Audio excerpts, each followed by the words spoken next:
Halo Sobat Donghua, pasti pada penasaran kan dengan kelanjutan BDTH Kaisar Api atau Dunia Seribu Besar? Oke lah, tanpa berlama-lama lagi, yuk langsung masuk ke alur ceritanya. Di episode sebelumnya, Xiaoyan menegaskan dominasinya sebagai pewaris aula manusia dengan mengalahkan Zhu Yuan, Kaisar Dao Bintang 7 dari Aula Bumi dalam duel puncak generasi muda. Dengan memadukan penggaris pengguncang langit dan api suci, dia membuktikan keunggulan teknik aula manusia dan meraih kemenangan menentukan. Kekalahan Zhu Yuan diakui secara terbuka, menobatkan Xiaoyan sebagai murid nomor 1 Pavilion Fengxiang. Kebangkitan aula manusia pun resmi terjadi, sekaligus membuka babak baru menuju konflik yang lebih besar di reruntuhan mendatang. Hehehe, bocah kecil, kau terus saja memberiku kejutan. Saat para murid mulai membubarkan diri, Mu Sushi mendekati Xiaoyan dan perlahan menepuk bahunya dengan kepalan tangan. Kepalan itu terlihat keras, tetapi sebenarnya berisi dorongan dan semangat untuk Xiaoyan. Anak ini benar-benar pandai menciptakan keajaiban. Semua ini juga berkat wakil kepala aula, ucap Xiaoyan sambil tersenyum kepada Mu Sushi, jelas ingin memberikan pujian itu kepadanya. Hehehe, ayolah bocah, kau ini sangat cerdik.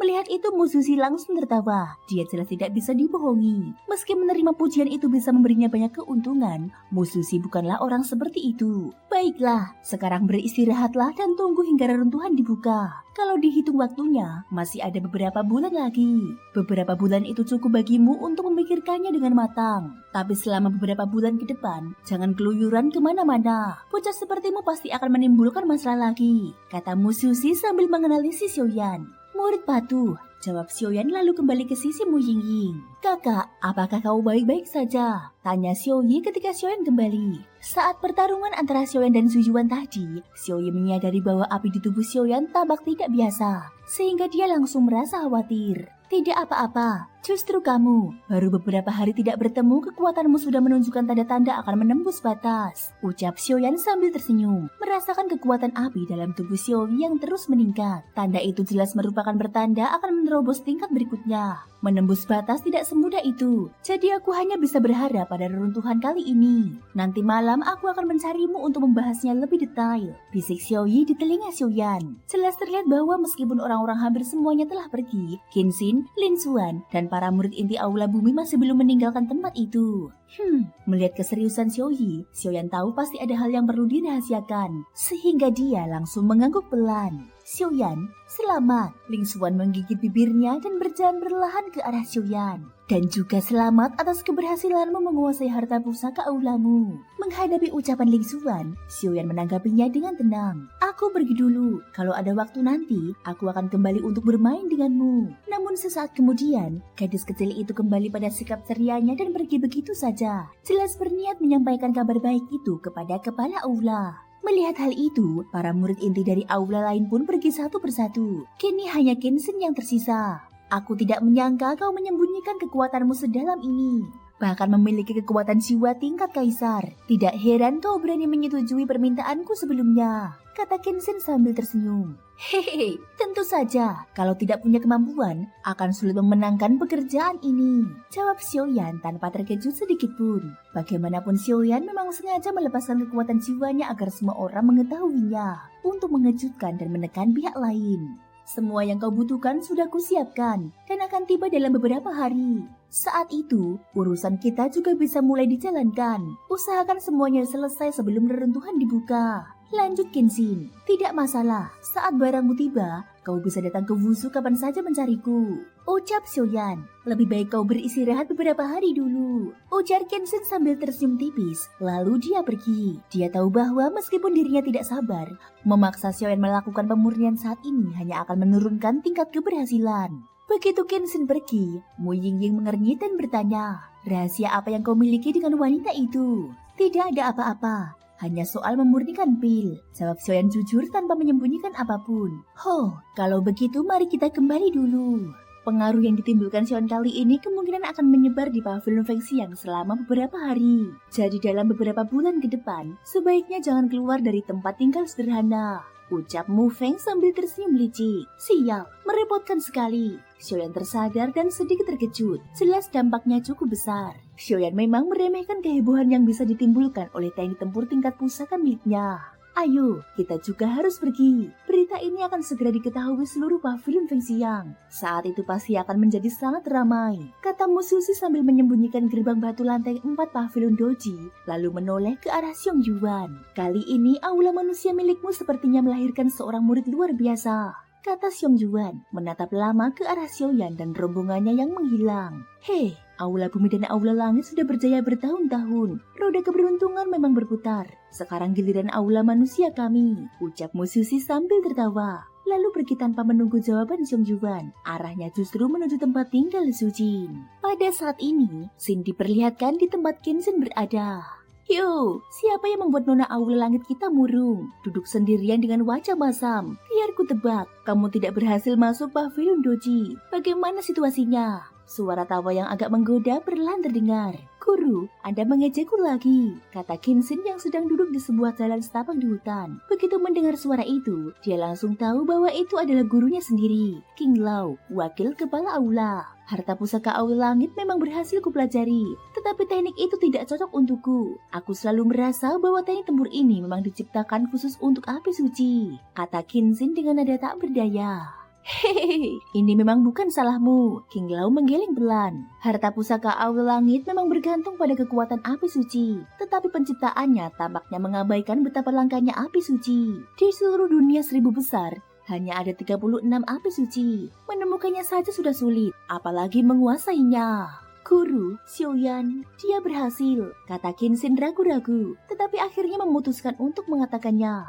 Bocah itu, aku semula mengira bakatnya sudah luar biasa, tapi ternyata aku masih salah perhitungan. Seorang murid yang mampu memecahkan rahasia dalam gulungan teknik pusaka aula manusia, kurasa bocah itu menyimpan jauh lebih banyak rahasia darimu, kata King Lao dengan nada serius. Para wakil kepala aula langit, bumi, dan manusia semuanya tahu betapa mengerikannya teknik tempur di aula manusia. Tingkat kesulitannya paling tinggi, tetapi kekuatannya juga paling dahsyat. Kenapa kamu jadi patah semangat seperti ini? Ini tidak seperti dirimu, kata King Lao menyadari keraguan di mata indah muridnya. Guru, menurut Anda, apakah Xiaoyan terlalu hebat atau justru aku yang... Kenshin berbicara dengan nada sedih. Xin-er, dalam segala hal, percayalah pada dirimu sendiri. Setiap orang memiliki jalannya masing-masing. Maka jadilah dirimu sendiri, kata King Lao dengan tegas. Aku mengerti. Terima kasih guru. Setelah beberapa saat, senyum khas Kenshin kembali menghiasi wajahnya. Dia mengangkat kepalanya dengan penuh percaya diri dan tersenyum kepada King Lao. Pada saat ini lantai keempat pavilion Doji telah ditutup. Dan hanya dalam satu sore saja, kabar tentang keberhasilan Xiaoyan menguasai harta pusaka aula manusia telah menyebar ke seluruh penjuru. Meski banyak orang yang awalnya tidak percaya bahwa Xiaoyan benar-benar berhasil, tak lama kemudian muncul kabar besar lainnya. Xiaoyan dengan mengandalkan harta pusaka aula manusia berhasil meraih kemenangan kecil atas kakak senior kedua dari aula bumi. Sejak saat itu namanya langsung menjadi yang paling terkenal di seluruh pavilion Fengxiang. Para tetua dan murid pavilion Fengxiang akhirnya terdiam. Pada titik ini mereka tak perlu lagi percaya atau tidak, karena fakta telah berbicara lebih lantang daripada apapun. Saat itu malam telah tiba. Keheningan malam terasa dingin dan sunyi. Di luar rumah kayu tempat Su Jin tinggal, terdengar ketukan pintu yang teratur dan perlahan. Masuklah. Beberapa saat kemudian, suara berat dan berwibawa terdengar dari balik celah pintu. Su tua masih belum tidur selarut ini. Orang yang datang tak lain adalah Mususi. Sebenarnya, sejak siang hari Mususi sudah datang ke sini sekali, berniat menyampaikan kabar baik tentang bocah itu kepada Su Jin. Namun kebetulan Su Jin tidak berada di tempat, sehingga dia terpaksa datang kembali pada malam hari. Hei, bukankah kau juga begitu? Su Jin langsung tertawa, jelas mengenali suara Mususi. Bagaimana? Begitu Mususi duduk, Su Jin langsung bertanya. Nada suaranya penuh dengan harapan yang tak bisa disembunyikan. Su tua, bocah itu berhasil. Dia bukan hanya mematahkan rekor buruk aula manusia yang tak pernah melahirkan seorang pun yang berhasil menguasai harta pusaka, tetapi juga mengalahkan Zhu Yuan dengan teknik tempurnya yang mengerikan, dan kini menjadi yang terkuat di pavilion Fengxiang. Mususi berbicara perlahan, namun nada suaranya jelas mengandung kelegaan. Bocah ini, begitu mendengar itu, Sujin langsung tertawa terbahak lalu bangkit berdiri. Sepertinya langit masih memberkati pavilion Feng Xiang kita. Dalam kompetisi sekte kali ini, kita pasti bisa mengembalikan kejayaan. Pavilion Feng Xiang telah terlalu lama meredup. Sudah waktunya kita kembali ke puncak dengan kemenangan.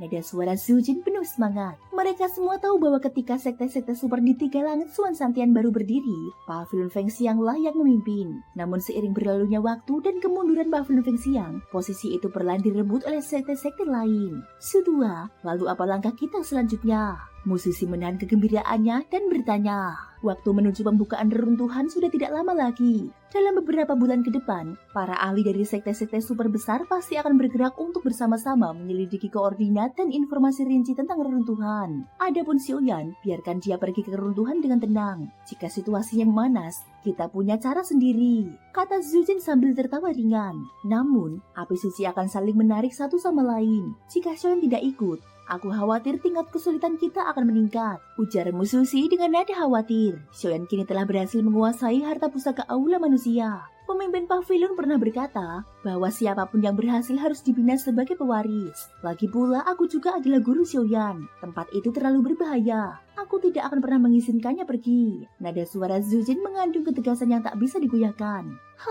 Musushi menghela nafas pelan. Dia memahami maksud Zujin. Namun dia juga tahu bahwa tanpa api suci di tubuh Xiaoyan, misi menyelamatkan Yanji kemungkinan besar akan sangat sulit. Kembalilah, awasi Xiaoyan sedikit lebih ketat beberapa hari ini. Bocah itu harus dijaga. Dia terlalu pandai membuat masalah, kata Zujin sambil tersenyum. Baiklah, Musushi segera pergi. Dia tahu keputusan Zujin hampir tidak mungkin berubah. Xiaoyan, aku harap kau bisa memberi kami kejutan lain. Setelah Zujin bergumam pelan, dia menutup pintu rumah kayu itu perlahan. Jelas sedang meneliti gulungan formasi tempur yang sangat mengerikan. Pada saat ini Sin diperlihatkan di dalam wushu. Kediaman Xiaoyan. Kakak, apakah kau sudah tidur? Dari luar kamar, suara lembut Xiaoyi terdengar pelan. Aku memang menunggumu. Begitu mendengarnya, Xiaoyan langsung berseri. Segera membuka pintu dan tersenyum ke arah Xiaoyi. Apa yang terjadi hari ini? Begitu mereka masuk kamar, Xiaoyi langsung bertanya.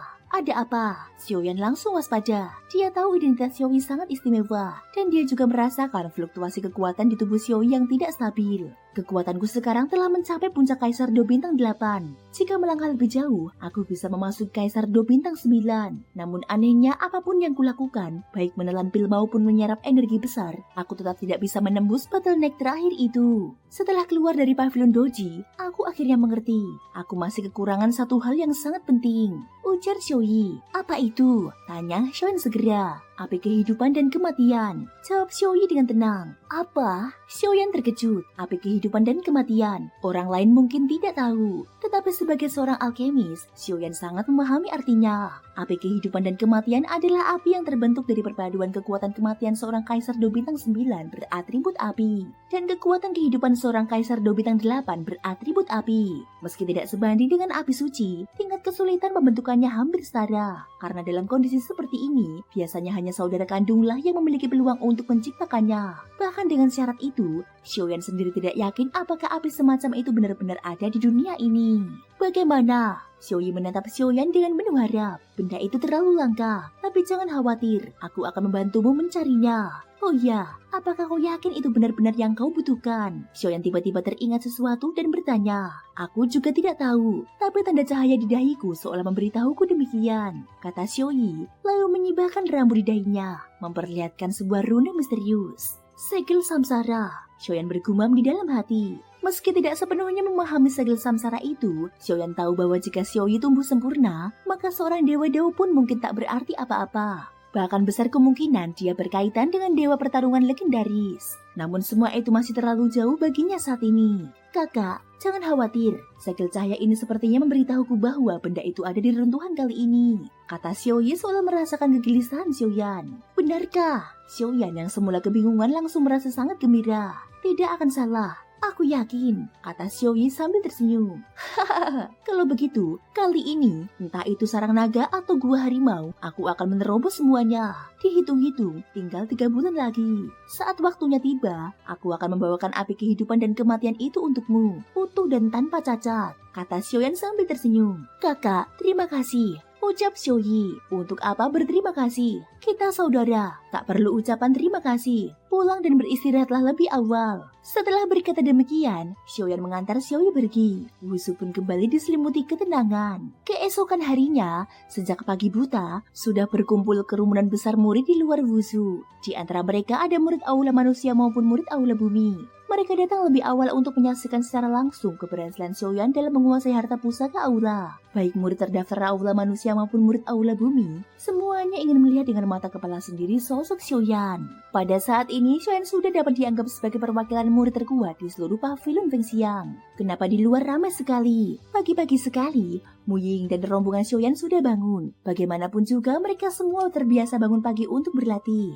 Aku juga tidak tahu. Ayo keluar dan lihat, kata Xiaoyan. Dia seolah merasakan sesuatu dan langsung angkat bicara. Namun saat itu, dari kelima orang tersebut, sosok Mu Feng sudah lama menghilang. Hei, Xiaoyan, jangan keluar dulu. Mu Feng tiba-tiba muncul dengan tergesa-gesa dan langsung menghampiri Xiaoyan. Jelas terlihat dia baru kembali dari luar dan sudah mengetahui situasinya. Di luar ada banyak orang yang mencarimu, ucap Mu Feng. Begitu mendengarnya, Xiaoyan langsung paham. Orang-orang di luar itu jelas hanya ingin menonton keramaian. Dalam hati dia pun merasa pahit. Bukankah seharusnya mereka berlatih? Setelah berpikir sejenak, Xiaoyan berkata dengan nada pasrah. Sepertinya beberapa hari ini lebih baik kita tidak keluar dari Wusu dan beristirahat saja. Sebenarnya, Xiaoyan berniat menemui gurunya, Su Jin. Namun melihat situasi seperti ini, begitu keluar pasti akan dikerumuni orang. Jadi dia mengurungkan niatnya. Kalau begitu, kita istirahat saja di sini beberapa hari. Kata mereka sepakat. Beberapa orang itu langsung mengunci pintu Wusu. Dan sejak saat itu tidak ada lagi pergerakan. Para murid yang berada tidak jauh dari pintu hanya bisa merasa kesal dalam hati.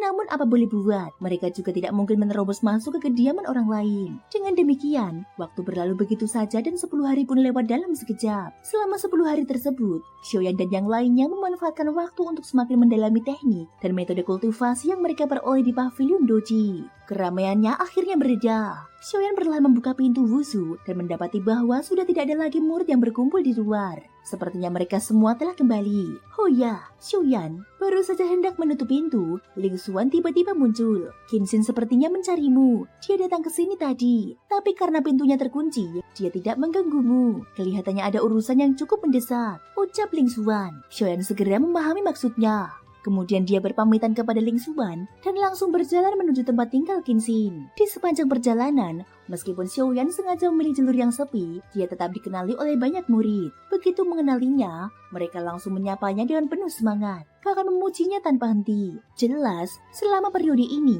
nama Xiaoyan terlalu terkenal. Xiaoyan akhirnya tiba di kediaman Qinxin. Begitu masuk dengan tenang, Xiaoyan agak terkejut. Tempat tinggal Qinxin ternyata jauh lebih luas dibandingkan tempat tinggal mereka berlima. Kalau bukan karena bakatnya yang luar biasa, pasti karena latar belakang kekuatan di belakangnya yang tidak sederhana. Namun Xiaoyan tidak terlalu memperdulikan hal itu dan melangkah masuk ke halaman dengan santai. Begitu memasuki halaman kecil, aroma bunga dan kicauan burung langsung menyambut. Jelas terlihat bahwa Qinxin adalah seseorang yang mencintai keindahan, sehingga Xiaoyan sama sekali tidak merasa heran. Aneh, kemana Xiaoyan pergi? Di pavilion kecil di tengah halaman, Qinxin memeluk sebuah cincin berwarna biru tua yang indah sambil bergumam pelan, seolah sedang memikirkan sesuatu. Qinxin, aku dengar dari Ling Xuan kamu mencariku. Suara Xiaoyan terdengar pelan namun jelas. Xiaoyan, Qinxin terkejut sesaat, lalu wajahnya langsung berseri. Bagaimana kamu bisa datang ke sini? Tanya Qinxin. Hah, ceritanya panjang. Xiaoyan menghela nafas tak berdaya dan menjelaskan situasinya dengan rinci, hingga membuat Qinxin tersenyum. Hehehe,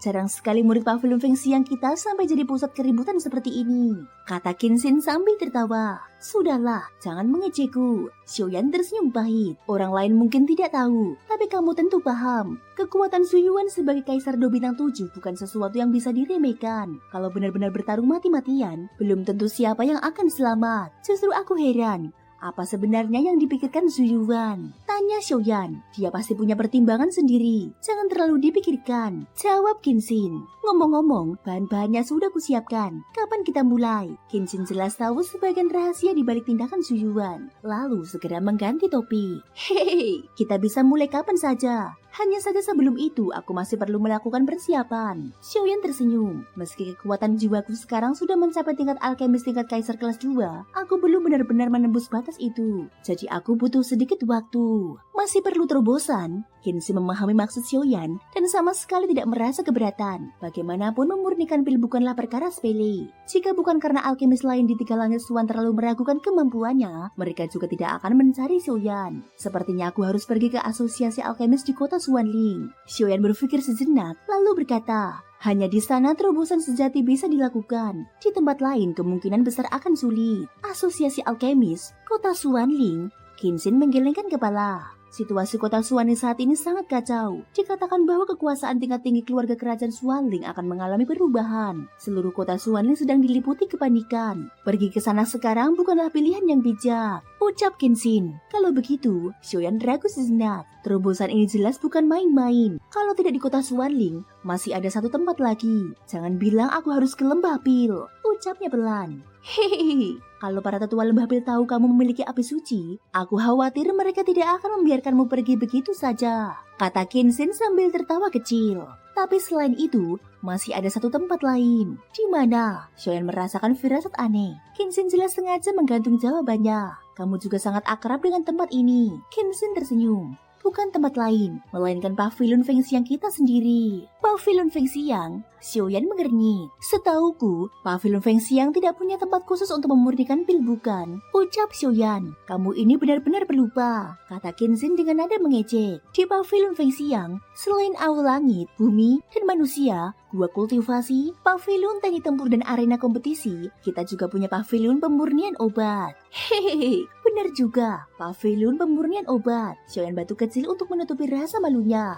Bagaimana bisa aku lupa? Ucap Xiaoyan. Ayo kita berangkat sekarang. Para senior di pavilion pemurnian obat pasti akan sangat menyambutmu, kata Kenshin sambil langsung melangkah pergi ke arah pavilion pemurnian obat. Xiaoyan menepuk dahinya dan segera menyusul.